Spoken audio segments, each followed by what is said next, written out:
Oke, seperti yang pernah kita diskusikan di sebelum UTS ya, di sebelum UTS kemarin kan kita sudah bahas tentang listening sama reading. Nah, jenis soal-soal yang keluar di listening ya seperti itu ya. Nah, jadi eh, ada speaker, ada pembicara di mana kita harus bisa menebak apa isi yang dibicarakan ya, baik di part A, part B atau part C. Nah, kalau itu di listening ya. Jadi kuncinya adalah kemampuan kita bisa memahami apa yang sedang dibicarakan oleh speaker dan menjawab apa yang sesuai dengan yang ditanyakan selama pembicaraan berlangsung.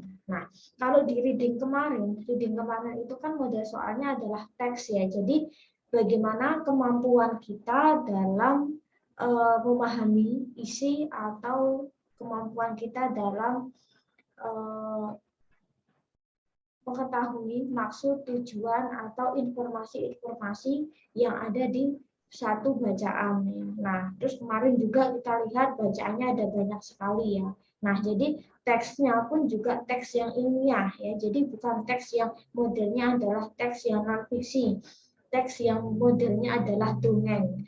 Teks yang modelnya adalah cerita, misalnya cerita atau hiburan. Nah, tetapi lebih ke teks atau bacaan ilmiah. Oke, nah terus kita akan ke skill yang selanjutnya, yaitu yang biasanya cukup sulit. Karena kalau biasanya di TOEFL itu kan skill atau section pertama itu biasanya listening. Listening itu adalah section yang pertama. Ya, 50 soal, durasinya sekitar 35 menit.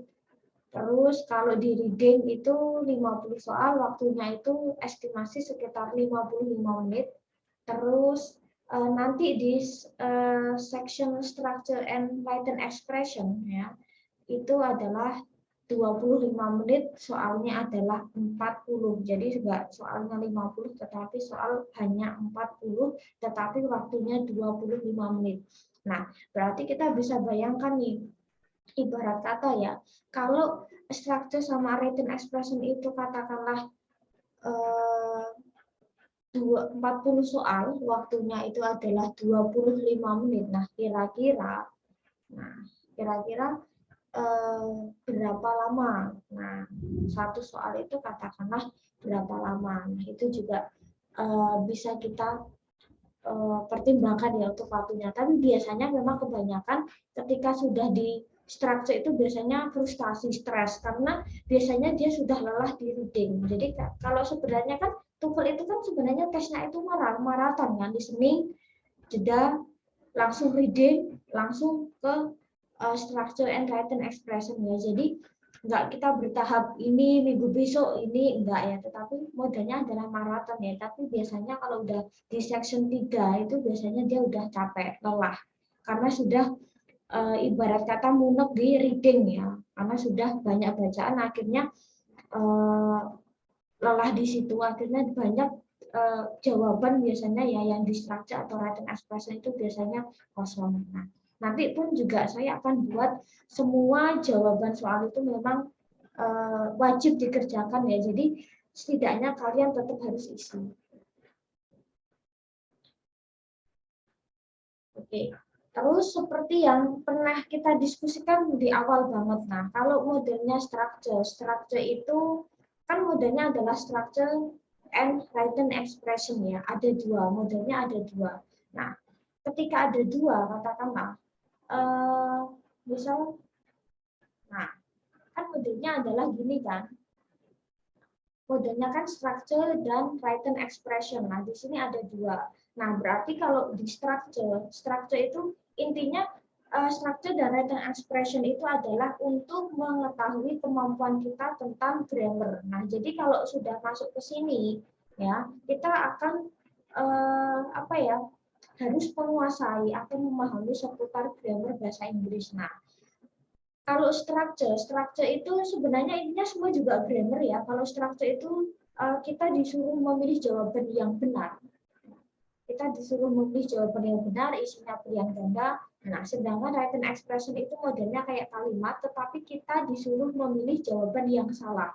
Nah, jadi biasanya soal structure itu sekitar berapa ya? 15 kalau nggak salah, terus written expression itu 25 soal. Nah, jadi 40 itu ibarat kata ada structure, ada written expression. Nah, jadi model soalnya ya kayak mungkin kalian masih ingat ketika ujian nasional. Ujian nasional itu modelnya ya kayak ada pilihan ganda, kita disuruh pilih jawaban yang benar. Kalau bagian written expression itu modelnya kayak error recognition. Jadi kayak uh, apa ya, kita mengidentifikasi mana yang salah. Nah, modelnya seperti itu. Terus saya juga mau bilang kalau di structure and written expression itu babnya itu sangat banyak ya. Jadi seperti yang listening kemarin saya bilang bahwa tidak semua bab di listening kita bisa kerjakan. Kita bisa diskusikan per bab karena listening listening kemarin itu kan kita cuma bahas beberapa bab kan, padahal listening itu ada sekitar dia hampir 20-an bab ya. Nah, terus kalau di structure sama written expression itu babnya sekitar 60. Jadi ada 60 bab materi di structure and written expression. Nah, jadi saya juga mohon maaf, kita nggak sampai untuk ke 60 skill ya, 60 cara menjawab atau 60 materi. Jadi mungkin kita hanya akan bahas yang sebagian saja yang di depan-depan. Jadi selebihnya nanti saya kasih rangkuman, nanti kalian bisa pelajari sendiri ya. Karena TOEFL itu kan sesuatu yang prepare-nya itu cukup lama ya, preparation-nya itu cukup lama, lesnya pun juga mahal. Ketika kalian mungkin ada saudara atau mungkin kalian punya informasi, ya kalian cobalah iseng tanya, les TOEFL itu berapa? Bisa dia modelnya adalah per 30 hari ya, modelnya adalah 1 bulan, 3 bulan, atau mungkin 6 bulan tergantung kelas intensifmu kamu milih yang mana. Nah, dan untuk kisaran biayanya itu memang bisa ratusan ribu minim ya, itu baru lesnya belum tes, dan mungkin bisa jutaan tergantung kelas intensif yang kalian pilih. Nah, jadi kalau kita dalam 1 semester kita menghabiskan katakanlah semua bab di TOEFL, itu menurut saya juga kurang efektif, apalagi kalau kita kondisi seperti ini, kita durasi belajar maksimal 1 jam, kita ketemu cuma seminggu sekali ya. Jadi nanti ada bab-bab yang mungkin tidak bisa tersampaikan, jadi saya mohon maaf. Nah, untuk materi TOEFL ya, materi hari ini, sorry, itu sudah saya share di Google Drive. Nanti saya berikan linknya, nanti silahkan kalian untuk mendownload sendiri ya. Yang bisa di e-learning itu saya cuma share secara umum ya, tetapi nanti per skill saya akan share di Google Drive, silakan untuk di download sendiri. Oke. Kita akan ke sini. Nah, jadi kita akan ke skill 1. Nah, skill, jadi kalau setiap seksi TOEFL ya itu ada yang namanya skill. Maksudnya kayak ibarat kata kalau kita bilang bab 1 ya. Nah, intinya kalau biasanya di soal awal-awal TOEFL itu ya, kayak kita tuh sebenarnya kalau membahas structure and written expression itu kayak kita flashback grammar sebenarnya ya. Jadi kita kembali ke grammar, kayak kita kembali ke bahasa Inggris 1. Nah, mungkin kita nanti sedikit saja. Nah, jadi intinya kalau di grammar ya, intinya bahwa kita harus fokus ke subjek dan verb ya, subjek dan verb. Kalimat itu minim mengandung subjek dan verb. Nah, intinya itu. Jadi kalimat itu minim mengandung ada subjek, ada verb, atau yang mungkin bisa kita sebut adalah subjek dan predikat ya. Jadi setiap kalimat minim harus ada subjek, harus ada predikat. Jadi sebenarnya konsepnya kayak bahasa Indonesia. Jadi ibarat kata ya, ibarat kata katakanlah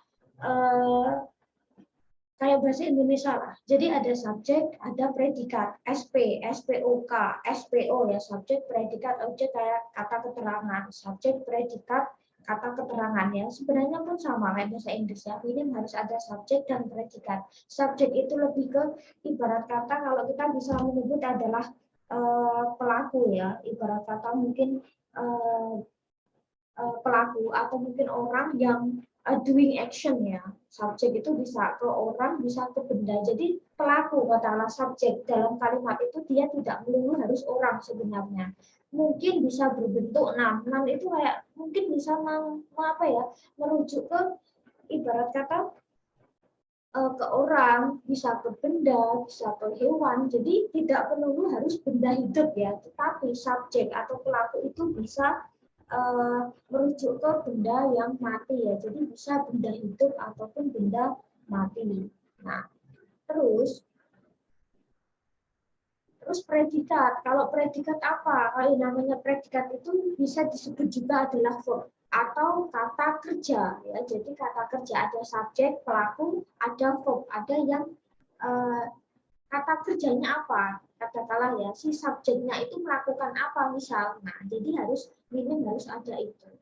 Nah, terus subjek itu kan mengacu ke pelaku ya, bisa ke person, bisa ke orang katakanlah, bisa ke tempat, bisa ke hewan, ide atau benda mati. Intinya bisa benda mati atau hidup. Nah, terus kita lihat nih, ada beberapa jenis subjek ya atau jenis subjek tertentu.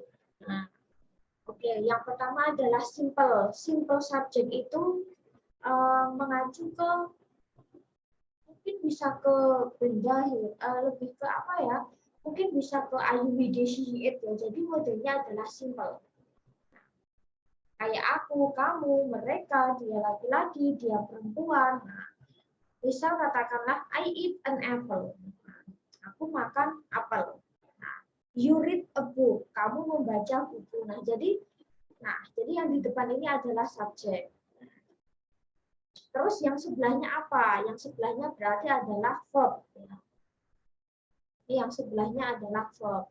Nah, terus yang kedua, complete subject. Nah, jadi subjek itu nggak melulu cuman are you with it, tetapi dia bisa yang lebih luas dari itu.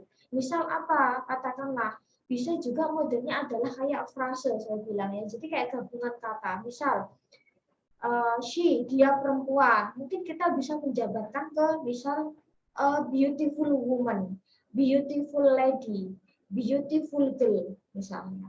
Atau katakanlah he, dia laki-laki. Mungkin kita bisa mengganti atau mungkin kita bisa menambahkan kata keterangan, tidak hanya he misal.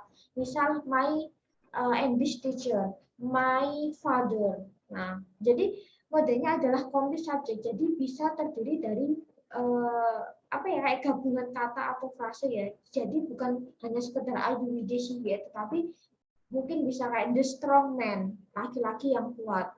The tall and pretty lady ya, seorang gadis yang cantik dan tinggi.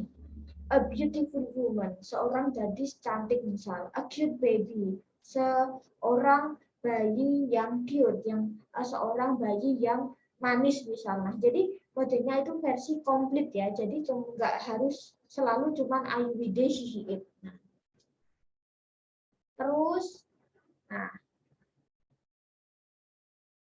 terus kita ke kempan saja. Kempan itu majemuk, berganda ibarat kata. Nah, biasanya mengacu ke dua subjek atau lebih ya, yang biasanya dia dihubungkan dengan konjungsi atau yang dihubungkan dengan kata hubung ya. Misal, the girl and her mother misal ya.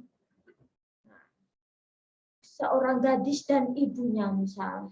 You and I, kamu dan aku. Nah, jadi katakanlah dia subjeknya ada dua dan dia biasanya dihubungkan dengan kata and. Nah, dan misal kamu dan aku dan kamu itu berarti compound subjek ya. Jadi subjeknya itu dua orang, tapi subjeknya berarti isinya adalah dua orang ya. Mungkin dua orang, bisa dua benda atau mungkin bisa dua hewan. Nah, terus kita akan ke predikat ya. Predikat itu mungkin bisa disebut adalah verb ya. Kalau mungkin gampangnya ya. Nah, predikat itu adalah verb kata kerja. Nah, kalau tadi subjek itu yang melakukan doing action, maka kalau verb itu adalah verb kata kerja yang dilakukan si pelaku. Misal apa katakanlah. Nah, terus kita lihat di sini ada beberapa jenis verb nih ya. Ada beberapa jenis verb. Nah, pertama itu adalah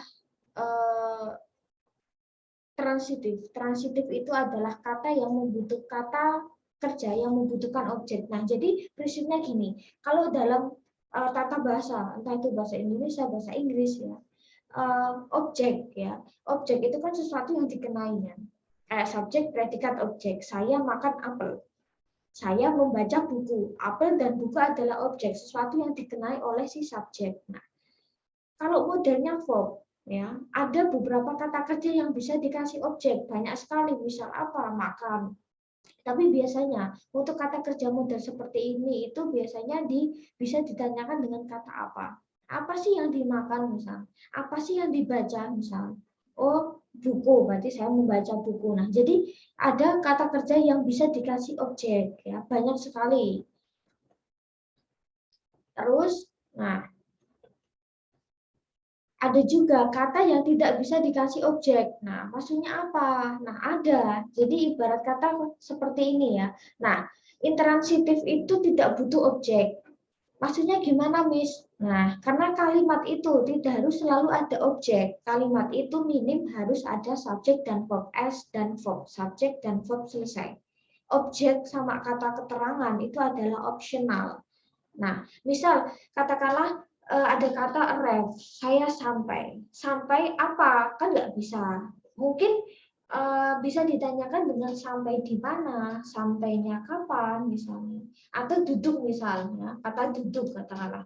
Saya duduk, I sit. Duduk apa? Kan nggak bisa. Nah, berarti kayak kata arrive, set, duduk katakanlah, atau sit ya katakanlah ya. Nah, mungkin kita pakai verb satu aja ya. Nah, itu adalah kata kerja yang tidak butuh objek. Misal kata apa yang tidak bisa dikasih objek? Run, berlari. Saya berlari. Berlari apa? Kan nggak bisa. Swim, berenang. Berenang apa? Itu juga nggak bisa diberikan objek ya. Nah, terus sleep misal. Sleep itu tidur.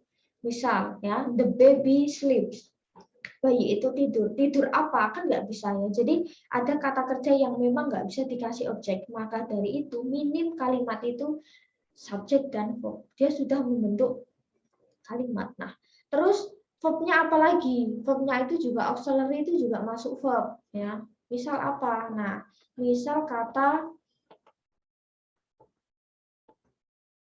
to be ya, kayak to be kata can itu bisa dapat, may itu boleh, must itu harus, shall sama will itu artinya akan ya, need itu perlu atau butuh, have to itu harus. Nah, jadi kata can, may, must, should itu adalah modal. Mungkin ini di sini belum ada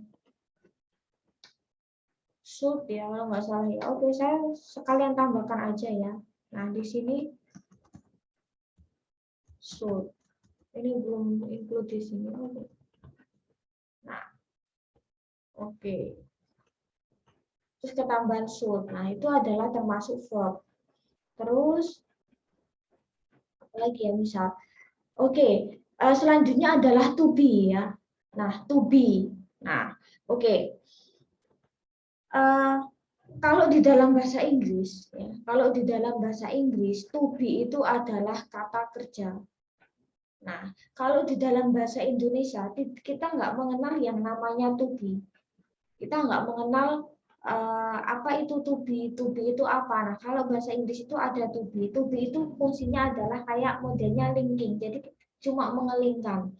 Nah, jadi ibarat kata ya, gini, kalau dalam bahasa Inggris itu ada yang namanya pola verbal sama nominal. Verbal itu kayak yang tadi kita menggunakan kayak kata kerja ya, kayak tadi yang kata kerja ya, kata kerja yang mungkin modelnya yang kata kerja pada umumnya ya, misal makan, minum, tidur, berlari, membaca, menonton. Nah, itu adalah bentuk verb.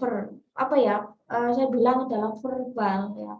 Nah, atau yang memang real kata kerja. Nah, tetapi ada juga yang modelnya adalah pola nominal. Jadi verbnya itu bukan kata kerja, tetapi verbnya modelnya adalah to be. Nah, ibarat kata gitu. Misal gini ya, kalimat itu kan minim harus ada subjek dan verb. Itu minim ya. Nah, itu minim harus ada subjek dan verb. Nah, Misal, kalau di dalam kita mau mentranslatekan ya, misal saya seorang murid. Misal kalau kita katakanlah mau mentranslatekan atau menerjemahkan per kata, berarti kan cuman I a student gitu kan. Nah, nanti kan cuman seperti ini kan, I a student. Nah, kan seperti ini ya. Jadinya kan kayak gini, I a student. Kan nggak boleh. Nah, I a student. Nah, kalau kita lihat di konsep kalimat itu kan harus ada subjek dan verb. Nah, kalau di sini I itu kan sebagai subjek kan. Nah, a student apakah kata kerja? Enggak, kan? Dia bukan verb, tetapi dia noun. Berarti kan kalimat ini berarti kan tetap kurang verb kan, nggak ada verb, nggak ada kata kerja. Berarti kata kerjanya bentuk apa? Nah, saya seorang murid. Kalau kita lihat di sini, apakah ada kata kerja? Saya seorang murid, nggak ada. Berarti kita menggunakan verbnya modenya adalah to be ya. Nah, modenya adalah SMA atau was were. Nah, ketika I berarti menggunakannya adalah am atau was. Nah, berarti nanti jadinya kan I am atau mungkin I was a student. Nah, berarti di sini sudah membentuk K5.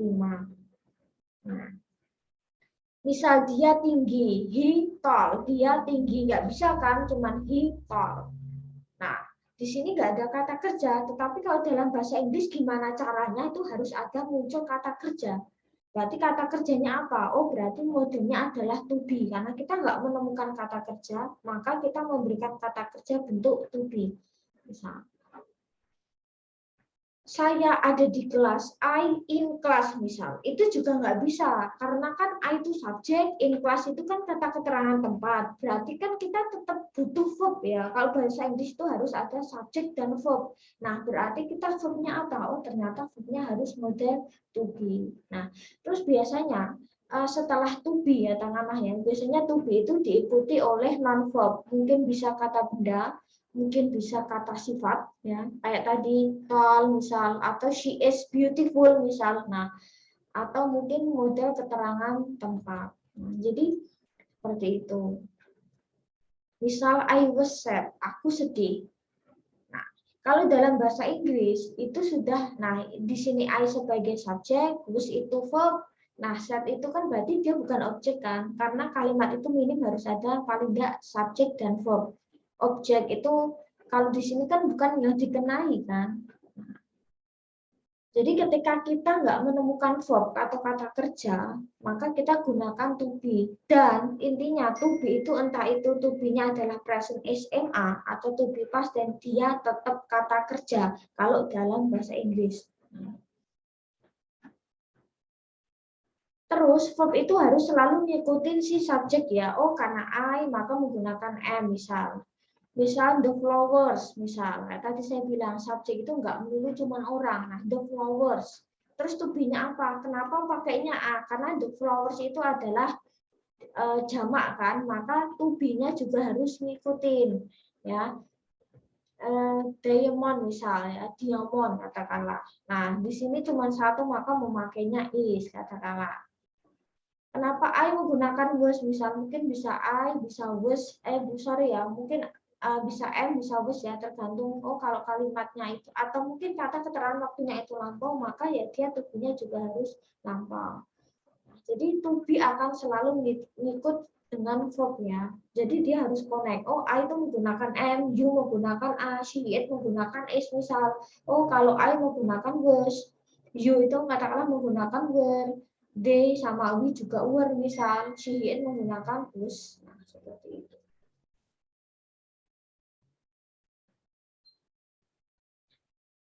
Nah, terus biasanya masalah yang cukup muncul. Nah, kayak tadi saya bilang kalimat itu minim ya, sentence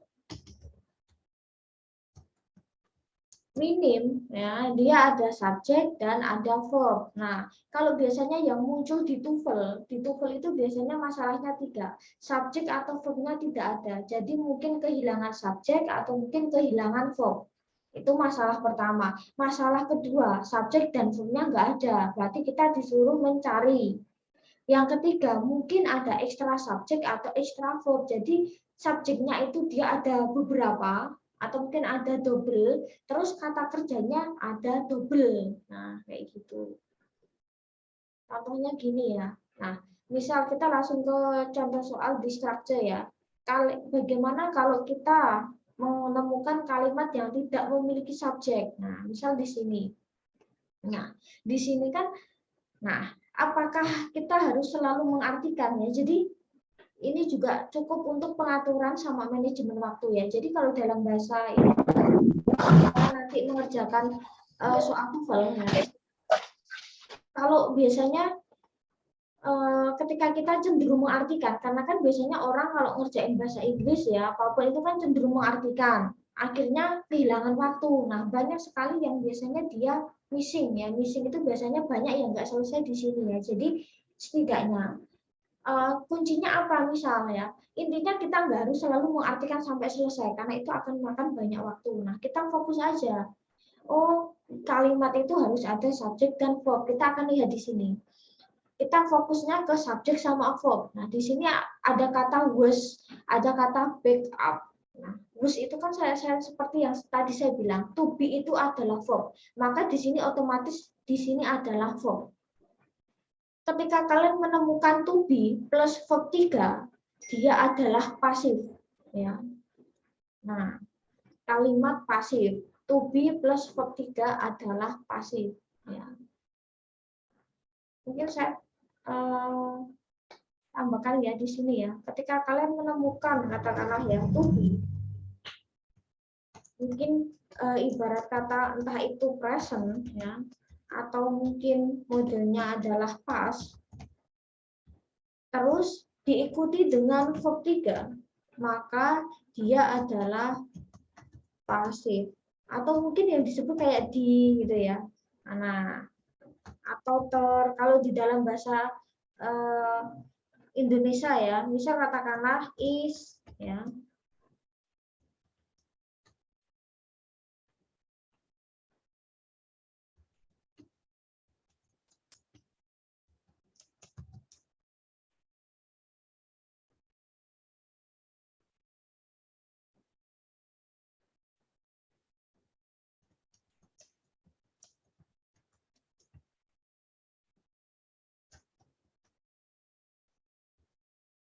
Nah, di sini ada kata, nah ada to be, ada verb 3. Made itu kan verb 3, berarti artinya eh, dibuat ya. Mungkin kita akan ke sini aja langsung. Dibuat. Misal ada kata katakanlah ya. Nah, pokoknya intinya to be plus verb 3, dia adalah pasif. Jadi bentuknya adalah di. Terus katakanlah misal was written, berarti ditulis. Nah, jadi seperti itu ya. Jadi intinya entah itu to be-nya present atau past, ketika nanti kalian press to be itu diikuti verb 3, kata kerja bentuk ketiga itu adalah otomatis pasif. Ya, jadi intinya di atau ter ya. Nah, oke. Terus di sini kita lihat, di sini ada to be, di sini ada ini. Nah, berarti kan ini otomatis secara nggak langsung ini adalah verb. Berarti kan kita nggak ada subjek kan? Berarti kalimat di sini missing subject. Nah, missing subject ya, subjeknya nggak ada katakanlah. Terus kita kuncinya apa? Mencari subjek atau kita kehilangan subjek, maka kita memerlukan subjek. Nah, kita lihat di beberapa opsi. Nah, kayak tadi subjek itu terdiri dari apa? Mungkin noun atau pronoun, mungkin dia terdiri bisa kata benda, kata atau kata ganti ya, ayu widi it, atau mungkin jenis kata benda yang hidup atau yang mati. Nah, kalau yang AB di sini kan nggak bisa, yesterday kan kata keterangan waktu, berarti dia nggak bisa jadi subjek. Terus in the morning, di pagi hari ini juga nggak bisa jadi subjek karena keterangan waktu. Misal C, traffic. Traffic itu adalah noun, kemacetan. Nah, terus D itu cars, mobil. Nah, C sama D kan bisa jadi subjek kan. Nah, kira-kira mana? Nah, karena di sini juga sama-sama kata benda. Nah, kita lihat, oh di sini adalah seperti tadi saya bilang, to be harus sesuai subjek. Ketika to be tunggal, maka subjek tunggal. Oh, A itu menggunakan was, misal tunggal itu menggunakan was, kalau jamak menggunakan were. Nah, karena kita di sini lihat traffic itu adalah tunggal, biasanya kan benda itu yang jamak ya.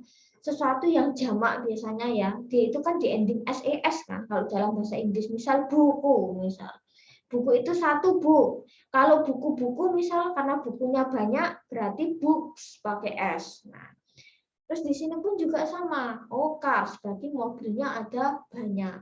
Nah, kalau di C sama D kan, opsinya itu tinggal C sama D. Nah, karena di sini adalah to be-nya adalah tunggal, maka subjeknya juga tunggal. Berarti yang benar adalah C.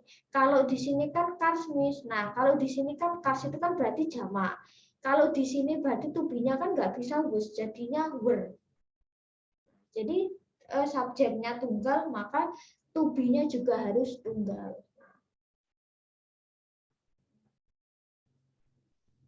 Terus yang kedua, nah di sini ada, kita lihat di sini ada kata was ringing. Nah di sini ada verb-nya, berarti nggak ada subjek. Berarti tugas kita adalah apa? Mencari subjek. Nah kita lihat, A, loudly itu keterangan cara, dengan keras maksudnya, dengan lantang.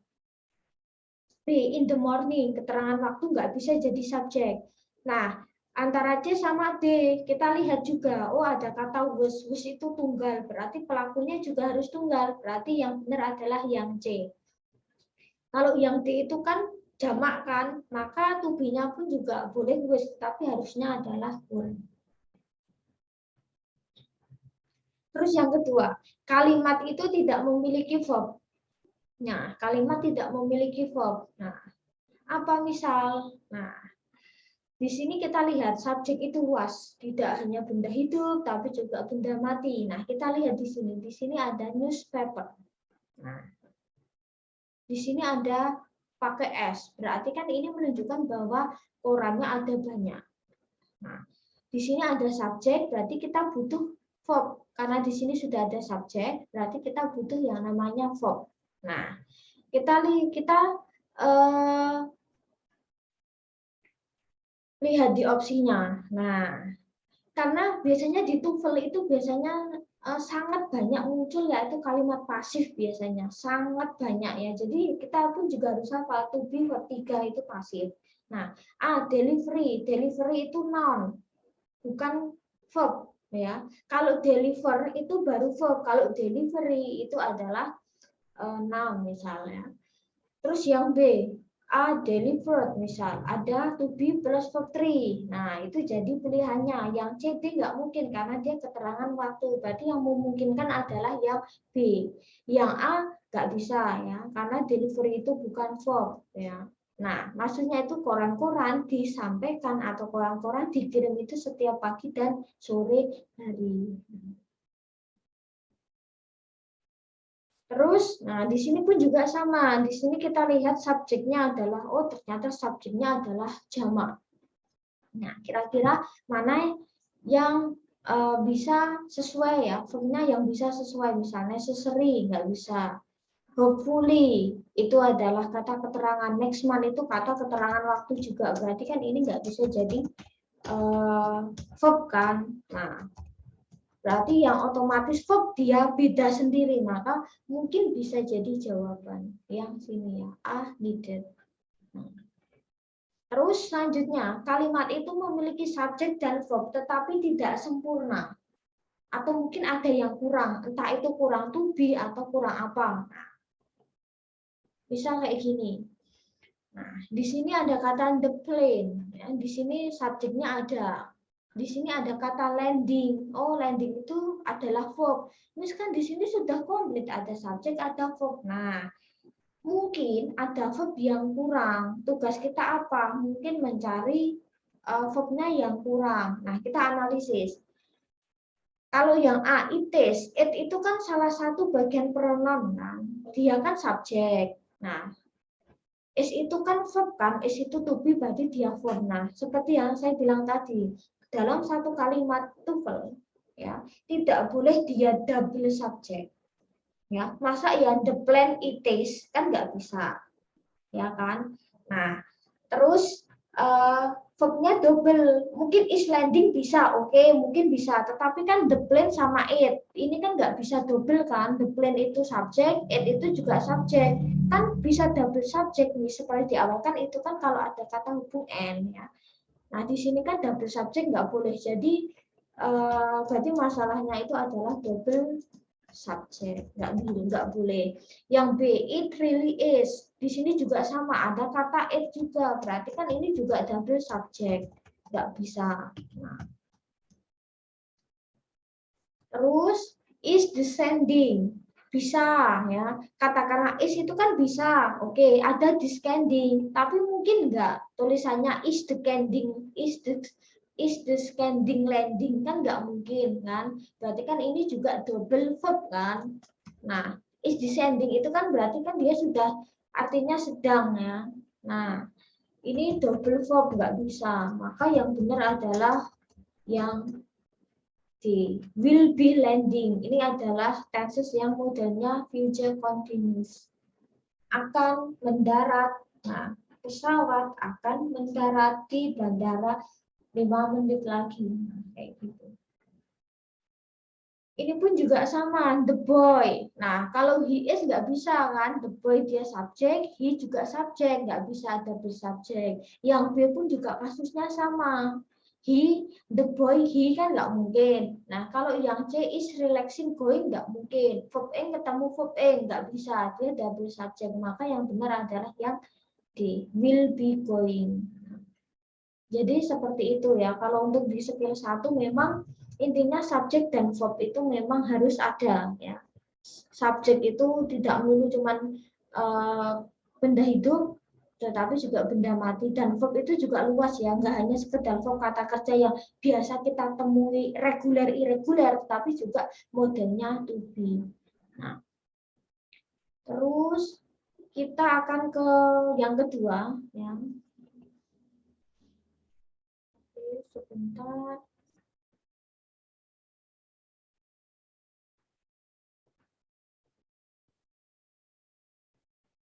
Kita akan ke skill yang kedua.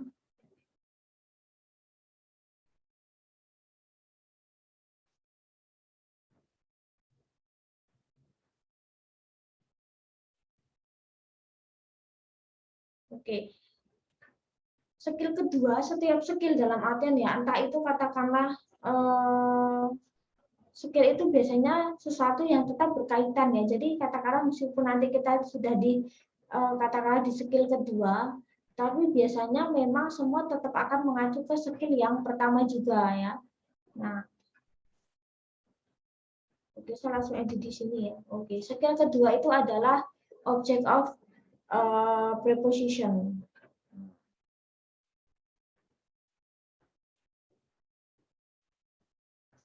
Nah, skill kedua adalah object of preposition. Nah, jadi modelnya di skill kedua itu adalah kita membahas tentang object of preposition. Apa itu object of preposition? Jadi intinya adalah mungkin ya bisa kata benda atau kata ganti yang terletak setelah preposisi. Nah, preposisi itu apa? Preposisi itu adalah kata depan. Kata depan itu apa? Ya, misalnya kata in, on, at, with, misal by, during, on, to, behind, beside, near, from. Nah, jadi yang seperti ini yang ada di kota ini. Nah, itu namanya preposisi atau kata depan. Nah, jadi objek preposisi itu bisa ke ibarat kata mungkin kata keterangan ya, bukan kata keterangan ya, mungkin bisa menerangkan ya, atau mungkin yang biasanya dia menempel pada preposisi. Misal apa? At the kitchen. At kan preposisi kan, berarti at the kitchen. Misal from you, ini objek preposisi. During the meeting. Nah, ini juga objek of preposisi ya. Jadi modelnya itu biasanya preposisinya itu sebelah kiri dan kata setelahnya itu bisa disebut juga object of preposition ya. Misal with my family. Ini juga object of preposition. Under the tree misal. Nah, by car misal, at the restaurant. Nah, ini adalah object of preposisi ya. Jadi intinya ada kata-kata yang lain setelah preposisi, kayak gitu. Nah, jadi gini, ini termasuk pengecoh ya. Pengecoh gimana? Jadi kayak tadi kembali ke skill pertama, kalimat itu minim harus ada subjek dan verb, minim. Nah, misal ada satu contoh soal kayak gini ya. The trip to the island on Saturday will last for 3 hours misal. Perjalanan ke benua ya di hari Sabtu akan memakan waktu 3 jam. Nah, di sini yang saya kurung ini adalah object of preposition. Kenapa? Di sini kita lihat preposisinya yang mana. Oh, ada kata to, ada kata on. Nah, kita kurung di sini. Ini object of preposisi. On Saturday, ini juga object of preposisi ya. Ada preposisi on. Nah, terus for 3 hours, selama 3 jam. Nah, ini juga for itu adalah preposisi. Nah, sebenarnya kalimatnya itu cuma ini. The trip will last. Tripnya itu akan berakhir. Intinya udah itu toh. Dia sudah ada subjek, sudah ada verb sebenarnya ya, the trip sama will last. Nah, jadi sebenarnya kalimatnya ini aja misal. Tetapi ya, ada objek of preposisi, ibarat kata dia sebagai pengecoh bagaimana subjek dan verb itu ketemu ya. Seharusnya kan subjek dan verb itu jejeran. Ya, subjek dan verb itu harusnya jejeran, tetapi ada objek of preposisi. Jadi kayak dia itu mengacaukan subjek sama verbnya ketemu jejeran. Nah, ibarat kata kayak gitu ya, secara gampang. Nah,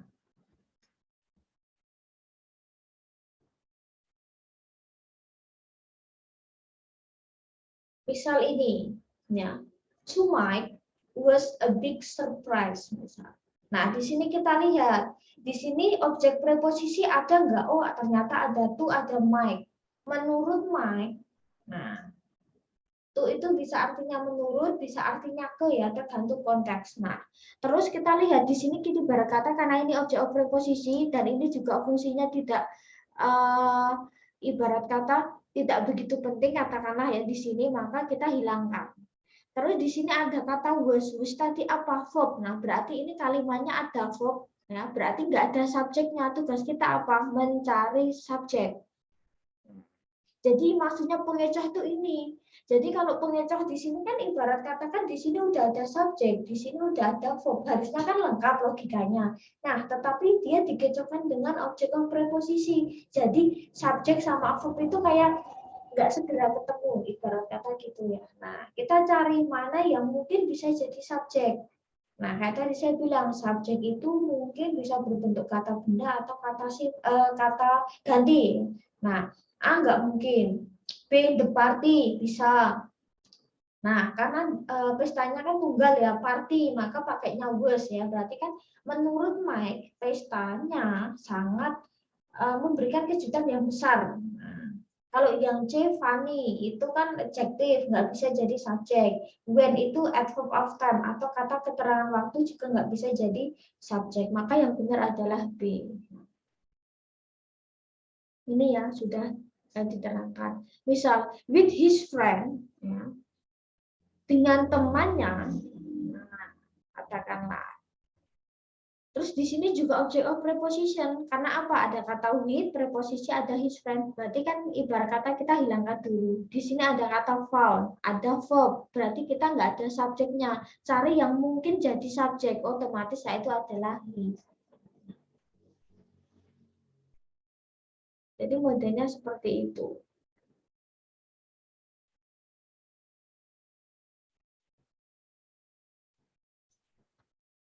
Oke. Terus kita akan yang ketiga, yang terakhir ya. Jadi intinya meskipun dia di skill kedua, tapi intinya tetap akan kembali ke skill pertama ya. Kita akan ke sini. Nah, kita akan ke sini. Skill ketiga itu adalah positif. Kalau tadi kita disuruh hati-hati dengan objek of preposisi yang dia biasanya mengacaukan subjek dan verb, kita di sini hati-hati dengan yang namanya apositif. Apositif itu apa? Apositif itu kayak sejenis yang menerangkan subjek. atau menerangkan noun atau pronoun ya. Ibarat kata yang menerangkan subjek. Misal apa? Nah, biasanya dia bisa ditulis dengan dua cara. Nah, yang di merah-merah itu adalah apositif. Misal gini, apositif bisa diletakkan di belakang subjek. Nah, di belakang subjek. Nah, di sini kita lihat contohnya dalam kalimat Mistira. An English teacher teaches English online misalnya. Di sini kita lihat di sini. Nah, Mistira, seorang guru bahasa Inggris, seorang dosen bahasa Inggris mengajar bahasa Inggris online. Seperti ini ya. Nah, yang apositif itu yang mana? Yang ini, yang merah. Fungsinya apa ya? Dia menjelaskan Mistira itu siapa? Oh, Mistira. Mistira, seorang dosen bahasa Inggris mengajar bahasa Inggris online. Sebenarnya kan kalimatnya cuma ini aja kan.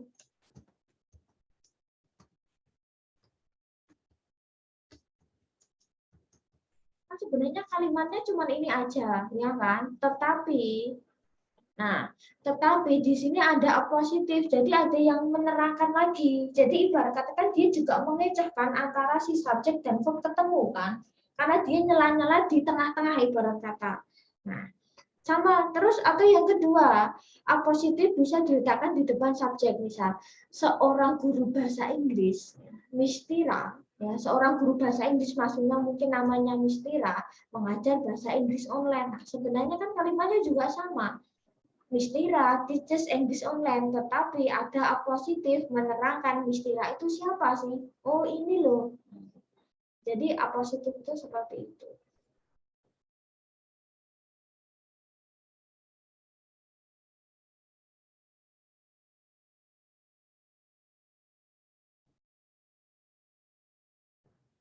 Oke, misal my father a banker earns a lot of money every year. Ayahku seorang banker misalnya, atau mungkin a girl ya, seorang gadis dengan rok panjang Daisy. Berarti kan maksudnya dia menerangkan si Daisy. Oh, Daisy itu siapa? Oh, seorang gadis yang memakai rok panjang Daisy. Oh, berarti kan ini positif kan. Jadi dia memberikan keterangan terhadap si subjek ibarat kata gitu ya. Ayahku menghasilkan banyak uang setiap tahun katakanlah. Lah ayahku tuh siapa? Banker, seorang banker misal. Nah, berarti kan dia apositif kan. Jadi dia itu memberikan keterangan terhadap si ayahnya sebagai subjek. Nah, jadi letaknya itu dia bisa setelah subjek ataupun dia bisa sebelum subjek. Nah, misal ini. Sally, the best student in the class, got an A on the exam misalnya. Nah, di sini kan sebenarnya kalimatnya cuma ini kan. Sally got an A on the exam. Aslinya sebenarnya kalimatnya cuma ini toh. Tetapi kan ada tambahan di sini yang menerangkan Sally itu siapa. Nah, di sini kan sudah ada subjek, sudah ada verb sebenarnya ya. Cuman ya ini dikacaukan oleh apositif. Jadi kayak dia kayak nimbrung ya, nimbrung. Misal contoh soal ini. Nah, George is attending the lectures. Nah, fungsinya apa? Di sini ada George itu kan subjek. Is attending. Nah, George itu sedang mengikuti kuliah katakanlah, mengikuti kelas. Nah, di sini kan sudah ada subjek, sudah ada verb, tugasnya apa? Nah, kira-kira kalian cari yang kemungkinan bisa menerangkan si George itu siapa atau nah right now itu keterangan waktu kan nggak bisa ya. Happily itu adalah keterangan cara. Because of time itu keterangan waktu. Nah, berarti yang kemungkinan bisa menjelaskan si George itu siapa? Oh, my friend. Nah, oh ternyata George, temanku. George, maksudnya temanku itu namanya George sedang mengikuti kuliah. Nah, jadi yang benar adalah yang D. Jadi kita cari yang sekiranya menjelaskan si subjek. Terus yang terakhir, nah di sini Sarah rarely misses her basketball shots misal. Di sini ada kata Sarah, subjeknya udah ada verbnya. Berarti tugas kita apa? Kita cari yang kemungkinan bisa menerangkan Sarah itu siapa. Kita lihat di sini kan hampir mirip kan opsinya. Kita cari. Nah, yang A, an excellent basketball player, seorang pemain basketball yang handal. Oh, seorang pemain basket yang handal. Oke, yang jawabannya A. Kan yang B juga mirip, Miss. Kita lihat di sini. An excellent basketball player is. Di sini ada kata is. Ya, di sini ada kata Mrs. verb. Kayak tadi saya bilang tidak boleh double subject. Berarti yang B salah. Ya. Nah, yang C, Sarah is an excellent. Nah, di sini sudah ada subjek, di sini ada verb, di sini ada subjek, di sini verb, double subject, double verb nggak boleh. Terus yang D, her excellent basketball itu adalah verb, ya. Play itu adalah yang her excellent basketball itu subjek, play itu verb. Nah, di sini sementara sudah ada subjek, sudah ada verb. Nah, berarti yang D salah. Nah, jadi kembali ke skill 1. Jadi intinya bahwa kalimat itu harus ada satu subjek, satu predikat. Nggak boleh double subjek, nggak boleh double predikat. Beda kalau yang tadi adalah misalkan tadi ada compound subjek, subjeknya boleh 2 iya. Kalau ada kata hubung n, ya. Tapi kalau nggak ada kata hubung n, katakanlah berarti ya nggak boleh double subjek, nggak boleh double verb. Nah, itu adalah yang paling dasar. Nanti untuk skill-skill selanjutnya semua akan kembali ke skill pertama. Kalimat harus ada subjek dan verb. Dan cukup banyak pengecoh ya kayak tadi. Subjek dan verb kan harusnya ketemu katakanlah. Subjek verb kan harusnya jajaran, tetapi kayak tadi ada objek of preposisi. Ada preposisi yang ibarat kata dia kayak nyelo-nyelo gitu ya.